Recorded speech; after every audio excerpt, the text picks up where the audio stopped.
Olá, meu amigo e minha amiga, já está no ar mais uma edição do Saldo Extra. Sempre a palavra de agradecimento porque você está aqui com a Novo Tempo a cada semana e temos esse espaço aqui na nossa grade, na nossa programação, para levar a você notícias que vão ajudá-la a cuidar bem do seu salário e da sua renda. Você sabe, tudo que fazemos na Novo Tempo, pensando em você, pensando no seu bem-estar, do bem-estar da sua família. Fica aqui desde já o convite para que você também acesse o nosso blog, novotempo.com/saldoextra, além de assistir ali os nossos programas, rever aqueles que você gostaria de rever e recomendar aos seus amigos, você pode interagir conosco, fazendo os seus comentários, queremos ouvi-lo, dê as suas sugestões. Mas antes de iniciar a temática de hoje, vamos às notas de economia desta semana. Olá, caro amigo do Saldo Extra, olá Antônio, vamos às notas de economia dessa semana. Que a economia brasileira está mal, você já sabe e já percebeu. O Banco Central mede o tamanho deste prejuízo. Em janeiro, a atividade econômica do país caiu 0,11%. Nos últimos 12 meses, a contração da economia brasileira de 0,39%. Esse número mostra melhor a realidade porque são feitas revisões constantes nos índices de cada mês. Em janeiro, na comparação com dezembro, foi registrada a queda de 0,11%. Na comparação com janeiro do ano passado, o número recuou 1,34%. O IBC-BR mede a atividade econômica no Brasil e é feito pelo Banco Central. É considerado uma prévia do Produto Interno Bruto, o PIB. O número divulgado ainda é pior do que muitos analistas esperavam e derruba mais um pouco as previsões para a economia do ano no Brasil. O setor de serviços cresceu no primeiro mês deste ano, mas com o pior resultado desde que o IBGE começou a divulgar a pesquisa em janeiro de 2012. No primeiro mês do ano, o crescimento do setor de serviços foi de 1,6% na comparação com janeiro do ano passado. O principal impacto negativo foi dos serviços de informação e comunicação, com queda de 2,5%. Os serviços prestados às famílias cresceram 8,6%. Os serviços profissionais, administrativos e os complementares cresceram em 5,3% e os serviços de transportes 2,2%. Nos últimos 12 meses, o setor de serviços registra alta de 5,4%. Desde março do ano passado, o setor registra queda nesse índice. A pesquisa mensal de serviços feita pelo IBGE mede a receita bruta de serviços nas empresas formais com 20 ou mais funcionários. A principal atividade da empresa deve ser no serviço não financeiro e a pesquisa exclui as áreas de saúde e educação. As vendas de imóveis novos na cidade de São Paulo caíram 28%, segundo o Secov. A entidade estima para este ano uma queda de 10% nas vendas. No ano passado, em relação a 2013, as vendas caíram 35%. No mesmo período, os lançamentos caíram 7%. Com as vendas caindo mais do que os lançamentos, aumenta o estoque, que chegou a 26.994 imóveis em São Paulo. Até houve uma pequena queda em relação a dezembro, a queda de menos de 1%, porque dezembro foi um mês muito bom. Mas em relação a janeiro do ano passado, há uma alta no estoque acumulada de 42,7%. Com o estoque em alta, a tendência é que as construtoras e as incorporadoras façam um esforço maior para atrair os clientes, de repente com algumas promoções e algumas vantagens na hora da compra dos imóveis. Por isso vale a pena ficar atento. E o Secov analisa que esses números ruins, esses números negativos, indicam uma persistência da expectativa negativa no cenário econômico do país. A venda de carros também não está em um bom cenário. Até o meio deste mês de março, já é acumulado uma queda nas vendas de 19,3% em relação a um período igual do ano passado. O estoque também está em alta. Aqui no Brasil, a alta do dólar assusta quem se planeja para viajar. mas a moeda norte-americana está quase no mesmo patamar do euro, o que vai estimular o turismo na Europa, principalmente por causa dos próprios norte-americanos. A alta estimada para este ano é de 4%. Em Paris, na França, turistas norte-americanos admitiram que o momento é melhor para aproveitar a viagem à Europa. Esta mulher diz que nem sente mais que está gastando tanto e ainda diz que ficou mais fácil fazer a conversão de valores na hora da compra. Já esta outra mulher, que visita a Europa pela primeira vez com a filha, afirma que agora pode planejar outras viagens para o continente e pode gastar mais dinheiro. A Organização Mundial de Turismo das Nações Unidas estima que as chegadas internacionais à Europa devem aumentar até 4% neste ano. O principal motivo é a queda de 1/4 do valor do euro frente ao dólar desde meados do ano passado. Na semana passada, foi registrada a maior queda semanal na comparação das moedas desde setembro de 2011.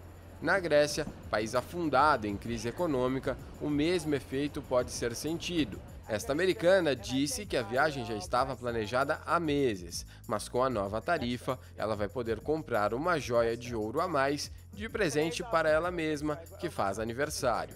Na Espanha, a história se repete. Este turista americano está no país a negócios, mas agora aproveita a nova taxa de câmbio para visitar Madrid e Barcelona. A queda de valor do euro deve persistir por causa do programa do Banco Central Europeu de imprimir dinheiro para a compra de títulos de dívida pública. A intenção é aumentar a inflação na zona do euro. O Notas de Economia desta semana fica por aqui. Eu volto na semana que vem. Até lá. Com você, Antônio. O tema de hoje é Aprendendo a Ser Gente Grande. Como fazer para viver bem depois que precisa deixar a casa dos pais? Nós vamos falar aqui para os jovens, aqueles que estão entrando no mercado de trabalho, que tem muitos desafios, mas se você, quem sabe, não está vivendo essa fase da vida, fique com a gente, porque os conselhos que vamos tratar aqui, aquilo que vamos dizer, você pode levar aos seus amigos, ajudar os seus filhos, os seus netos, portanto, fique ao nosso lado. E para tratar deste assunto conosco, temos aqui um especialista em educação financeira, José Vignoli, ele que é graduado em Direito, já trabalhou mais de 30 anos no mercado financeiro, ele atua com profissionais, famílias, empresas, tratando de temas sobre reflexões sobre finanças pessoais. Portanto, a especialidade dele é educação financeira. E ele hoje atua como educador financeiro no portal Meu Bolso Feliz. Vignoli, seja bem-vindo mais uma vez. Eu estava exatamente falando com o Vignoli aqui, antes de entrarmos nos estúdios, que nós temos algo em comum. Nós aqui temos uma mesma proposta, que é falar de educação financeira, e este é o assunto do seu portal Meu Bolso Feliz. Eu gostaria que você falasse um pouquinho mais sobre esse trabalho, Vignoli. É um prazer estar aqui novamente, e o portal Meu Bolso Feliz, ele é um portal muito interativo, ele é muito simples de navegar e ele atinge a todos, a todas as idades, a todas as faixas de renda. Então, é um site que merece ser visitado porque ele vai realmente ajudar e de uma forma muito amigável as pessoas a refletirem melhor sobre sua relação com o dinheiro. E lá tem materiais de apoio, vocês têm revistas para crianças, inclusive. Esses materiais eles podem ser adquiridos, podem ser baixados? Nós temos uma parceria muito importante com Maurício de Souza, da Turma da Mônica. Então, há todo um material dirigido a crianças, há material também aos jovens adultos, que é o que nós vamos tratar hoje aqui, as pessoas que estão com suas contas em dia, as pessoas que estão um pouco enroladas, existem simuladores. Então, é uma forma bastante interativa, inclusive através de testes agora, é uma novidade do portal Meu Bolso Feliz, onde você consegue se identificar em que parte você está na sua vida financeira, se você tem propensão ao consumo, se você não tem propensão ao consumo, se você está economizando, talvez até em demasia, deixando de viver. Então, é muito interessante, vale a visita. Então, fica aí a dica para você acessar o portal Meu Bolso Feliz e encontrar ali informações que vão ajudá-lo a cuidar bem das suas finanças. Vignoli, o nosso desafio hoje é aconselhar os jovens aqueles que querem se tornar gente grande no que diz respeito também às finanças pessoais. Há 28 anos atrás, eu deixei a casa dos meus pais para morar sozinho no Rio de Janeiro e eu gostaria de ter tido conselhos naquela época. Não que eu não tenha sido bem sucedido na minha vida financeira, naquela etapa da minha vida, mas certamente esses conselhos serão úteis. O que você teria a dizer para um jovem que está entrando no mercado de trabalho? Imagina essa situação, ele está deixando a casa dos seus pais e agora vai cuidar das suas finanças pessoais. Quais os conselhos? Em primeiro lugar, nós temos que imaginar que é muito diferente a situação de hoje da situação do nosso tempo, da nossa época, quando nós tínhamos, então, uma vontade de sair de casa. Existia realmente uma vontade de conquistar a independência financeira, social, o seu trabalho. Hoje o que nós percebemos é que é o que nós chamamos de geração canguru. As pessoas demoram a sair de casa. Isso é uma coisa que precisa ser repensada pelos jovens, porque a autoestima melhora, as suas conquistas são mais valorizadas. Então, o ato de sair de casa, você não está deixando a sua família, você está dando um passo para constituir, quem sabe, uma nova família numa nova fase. É muito importante que se tenha muito equilíbrio e é muito importante sair de casa, porque você passa a entender as responsabilidades que você vai ter no futuro. Sem dúvida alguma, o jovem precisa administrar bem a carreira dele. E o cuidado das finanças pessoais vai ajudá-lo no seu desenvolvimento. Não apenas para que, tendo uma vida equilibrada, ele vai se alimentar melhor, ele vai poder ter acesso a cursos onde ele vai se especializar para exatamente ajudá-lo no crescimento profissional. Quais são aqueles aspectos que farão diferença na vida de um jovem? Você já falou aí de disciplina, de responsabilidade. O que a gente poderia dizer a eles? Ele tem que ter perseverança. Hoje ele precisa estar muito atualizado, fazer uma série de cursos, estar sempre atualizado. Isso requer dinheiro, porque você tem que pagar a cursos, você tem que pagar as especialidades. Então, dentro do dinheiro que você vai passar a administrar, os seus recursos, algo tem que estar reservado para essa sua formação. O importante é que a pessoa acredite que a poupança ela vai render frutos no futuro.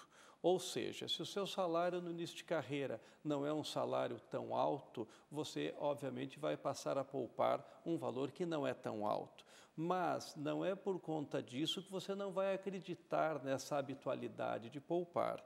Então, tem que estar muito preocupado com as pressões de consumo para que você não olhe para aquilo que você poupou e diga, é tão pouco, então eu vou comprar um telefone melhor. Não, acredite na sua poupança, acredite que aquilo vai crescer. E você vai lembrar dessa nossa reportagem daqui a 20, 25 anos que dá resultado. Nós sabemos que a mídia ela é usada pelos produtores, pelos prestadores de serviço, pelas empresas de uma forma geral, para estimular o consumo. E o jovem, ele é um daqueles que, quem sabe, sofra a maior pressão. A pressão da mídia e a pressão do meio. Como que o jovem convive com isso? É o colega que chega com um celular novo, quem sabe que chega com um carro novo e ele faz parte do grupo. Como que o jovem deve conviver com uma pressão social, a pressão da mídia e a busca da estabilidade e do equilíbrio? A família é muito importante nesse quesito. Inclusive, para os jovens pais de hoje poderem educar os seus filhos para que eles possam sair de casa no momento certo, desde sempre. Então, dentro do seio familiar é que estão os valores. Então, não adianta você querer que o filho não seja refém de um consumo impulsivo se dentro de casa você não pratica isso. Então, o jovem tem que ter uma formação tal que lhe permita refletir sobre essas pressões, seja da sociedade, seja dos outros especificamente, aquele coleguinha, aquele vizinho, ele tem que entender que ele está numa fase da vida e que vai crescer. Não adianta querer puxar todo o futuro para hoje, que além do problema de dinheiro vai gerar frustração. Você está antecipando prazeres que você poderia ter no futuro e muitas vezes em cima de crédito. Então, o jovem hoje tem que tomar muito cuidado com o crédito também. Afinal de contas, está à sua disposição uma série de créditos que, se forem mal utilizados, a carreira dele começa mal. Até que ponto a informação, o conhecimento sobre esses temas fará diferença? Porque sabemos que o jovem ele busca conhecimento, principalmente o desenvolvimento da sua carreira profissional. Mas vem o aspecto emocional, o aspecto relacional, o lidar com esse dia a dia, com essa pressão. Como que você vê essa temática e o que você recomendaria no que diz respeito a esse conhecimento, a busca desse conhecimento para ser bem-sucedido? Hoje existe uma grande diferença que é o acesso à informação totalmente livre. Então, nós estávamos falando do portal Meu Bolso Feliz, por exemplo.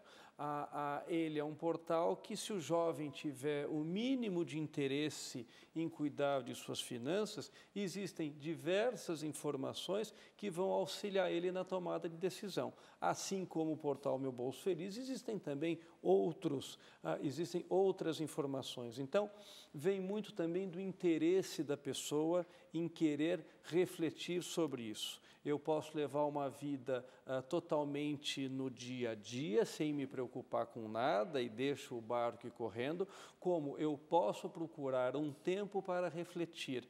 Nós temos hoje tantas coisas que dizem que vão fazer com que nós ganhamos tempo e, na verdade, esse tempo nos falta. E com o jovem, mais ainda. E, apesar dele ter à sua disposição todas as informações, é parar um pouco, é parar para pensar, é parar para refletir no seu futuro. É viver hoje pensando como eu quero viver no amanhã. As decisões e as escolhas que fazemos hoje irão determinar aquilo que seremos no futuro. Sem dúvida alguma. Agora, vamos falar um pouquinho. A gente aborda aqui dentro do saldo extra muito a temática do planejamento, a temática do orçamento, do controle de despesas, que nós consideramos aqueles conceitos fundamentais. E olha, o jovem entra no mercado de trabalho, eu vou citar a situação de muitos que começam aqui no Novo Tempo. O salário é um salário de iniciante. Ele tem que dividir, às vezes, a casa com outros colegas. Ele tem que ainda, às vezes, fazer um curso, fazer uma pós-graduação, e nem sempre ele tem auxílio para tudo. E vem esse desafio da busca do lazer, vem o desafio de querer comprar um carro. Como convive com isso? Não é pressão demais para um jovem recém-formado? É pressão demais, mas temos que aprender a conviver com essa pressão e não sermos reféns de algumas pressões. Então, o planejamento é essencial. Há um planejamento que pode ser feito de qualquer forma, aliás, da forma que deixe a pessoa mais confortável. O importante é que surja resultado desse planejamento. Então, quanto eu ganho, quanto eu gasto, quanto eu vou reservar para a minha poupança, essa é a primeira coisa. Não é esperar quanto vai sobrar, porque se esperar não vai sobrar nada. Quanto eu vou reservar para aquele curso que eu quero fazer, quanto eu vou reservar para aquela reforma da casa, enfim, o que eu preciso fazer. Se eu estou morando sozinho, as contas vão vir para mim, não é? Então, não é mais o pai ou a mãe que vão pagar. Então, dentro desse planejamento, a pessoa, o jovem, consegue conquistar os seus sonhos sem se enrolar. Esse é o ponto. E ver prioridades, o que eu quero fazer, o que é importante. Vem na frente o carro que eu quero comprar ou aquele curso, aquela pós-graduação. Carro existe de todos os valores, então não é porque os colegas têm um carro novo que eu preciso ter um carro novo. Você nem sabe como esse carro foi adquirido. Então, ter como base os outros é muito perigoso. Tenha como base o seu planejamento, as suas aspirações e aquilo que você quer ser no futuro. Então, a autoestima, a rigidez do ponto de vista, hoje eu não posso sair, hoje o programa vai ter que ser outro porque eu não posso gastar esse dinheiro. Você não vai deixar de ter os prazeres da vida, não é isso, mas tudo com equilíbrio, tudo pensado e tudo planejado. A referência do meu padrão de vida não é o meu colega. A referência do meu padrão de vida deve ser o meu salário. Ou seja, eu vou adotar um padrão de vida de acordo com aquilo que eu ganho, não de acordo com aquilo que eu gostaria, certo? Certo, o gostaria é um sonho que pode ser realizado ou não. Na medida que a idade vai passando, e o jovem precisa entender isso, ele tem que ir calibrando as suas expectativas para que ele possa viver de uma forma feliz e equilibrada com o dinheiro que ele tem. Eu posso sonhar ser astronauta com 12 anos de idade e a vida pode me levar para um outro caminho completamente diferente. Se eu chegar com 50 anos e falar assim, eu sou um frustrado porque eu não fui astronauta, você não soube regular as suas expectativas. Então, é possível ser feliz com qualquer quantidade de dinheiro. Aliás, o que não falta são exemplos de famílias com muito dinheiro e que não são necessariamente felizes. Você falou um pouco atrás aí sobre crédito e hoje, a cada dia que passa, o crédito parece que está mais fácil para se alcançá-lo, para realizar alguma coisa ou comprar algum bem. Certamente o jovem vai querer ter um carro, que isso pode favorecer, inclusive, o desenvolvimento do seu trabalho. Ele pode querer fazer algum curso e essa especialização vai ajudá-lo também a galgar um posto na sua hierarquia, onde ele está trabalhando, na hierarquia da sua empresa, fazer um curso de línguas, entre outros. Ele não tem o dinheiro para isso, porque o dinheiro é o básico. Você recomendaria alguma linha de crédito e qual o cuidado que o jovem deve tomar ao buscar esse crédito? Existem linhas de crédito específicas para formação, por exemplo. Essas linhas de crédito, elas podem ser tomadas. O crédito, ele é bom desde que ele seja tomado com consciência, desde que seja tomado com planejamento. Então, os créditos oferecidos para educação, para uma formação melhor, até para a compra do automóvel, caso seja um instrumento de trabalho, devem ser utilizados, mas com planejamento e não só com aquela história de a prestação cabe no bolso. Então, é muito perigoso a prestação cabe no bolso hoje. Como vai ser? O quanto vai comprometer o meu planejamento? Quanto tempo é esse crédito que eu estou tomando? Então, é tomar o crédito, é analisar os diversos créditos disponíveis no mercado, mas dentro daquele seu planejamento. Então, nem sempre o primeiro crédito que aparece é o mais barato ou é o mais prático dentro da sua vida. Então, pesquise muito, procure outras opções e, podendo não tomar o crédito ou tomar o crédito num valor menor, claro que é sempre bom. E é claro, se for buscar um crédito, um financiamento para algum bem, para algum serviço, que seja algo que vá acrescentar na vida, né, Vignoli? Porque, de repente, se ele diz assim, eu vou buscar o crédito para fazer uma viagem. Essa viagem pode trazer uma satisfação pessoal e emocional, mas não acrescenta a carreira àquele que está começando uma vida profissional. Eu acho que esse cuidado deve ser tomado. Deve ser tomado. Hoje existe muito o turismo quando a pessoa vai para fora com o objetivo único de comprar. Eu vou para determinado lugar para comprar. Você pode ir para determinado lugar para ver como funciona uma cidade diferente, um país diferente, uma língua diferente, ou seja, que a viagem agregue não só na sua vida pessoal, como na sua vida profissional.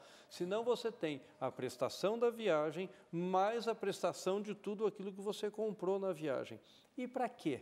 Para mostrar para os outros que você foi viajar, para mostrar para os outros esteticamente que o relógio é isso, que a camiseta é aquilo. Então, tudo com muita parcimônia. O jovem, mais uma vez, ele precisa entender que as ações dele no presente vão refletir no futuro. E o futuro chega e, às vezes, mais rápido do que a gente imagina. Me permita recordar algumas palavras que você citou hoje, você jovem que está aí ouvindo, ou quem sabe você pai, avô, guarde, transmita isso aos seus filhos e aos seus netos. Disciplina, perseverança, planejamento, domínio próprio, isso é importantíssimo, pensar no futuro hoje, buscar coisas construtivas, investir na carreira. Será que eu poderia incluir aí, fechando essa lista, o cuidado com as amizades? Cuidado com as amizades. Muitas vezes, para que nós possamos entrar num grupo, às vezes esse grupo não é composto de pessoas que pensam como você. Então, é ter muita segurança. É a segurança de poder, com orgulho, virar para os pais e falar assim, estou pensando em sair de casa, estou pensando em fazer o meu voo próprio. Os pais, eles têm que incentivar isso, porque é isso que dará força ao jovem que ele construa uma nova família. Então, vai dos dois lados, não é? Eu tenho que querer sair para conquistar a minha vida, formar a minha família. E os pais que têm que incentivar, porque vai ser o resultado do bom trabalho familiar que foi feito. Então, sair de casa não é um pecado, ninguém está expulsando ninguém de casa, mas as pessoas têm que ter sua própria vida com orgulho, com as suas conquistas. Lingoli, muito obrigado. Foi uma entrevista curta, mas falamos de tanta coisa importante. Obrigado por dedicar o seu tempo para estar conosco e que Deus lhe abençoe em suas atividades. Obrigado a vocês. Eu vou terminar lendo um texto da Bíblia para você, jovem. E você, pai, transmita aos seus filhos. Ajude os seus filhos a construir a sua vida e a sua carreira. Mas acrescente algo além de tudo aquilo que nós falamos. E quero ler com vocês Provérbios, capítulo 21, os versos 30 e 31, que diz assim: não há sabedoria, nem inteligência, nem mesmo conselho contra o Senhor. E a palavra de Deus diz: o cavalo prepara-se para o dia da batalha, mas a vitória vem do Senhor. Prepare-se para enfrentar as lutas de sua vida, mas faça isso com a bênção de Deus, porque Ele vai sim lhe dar a vitória que você precisa.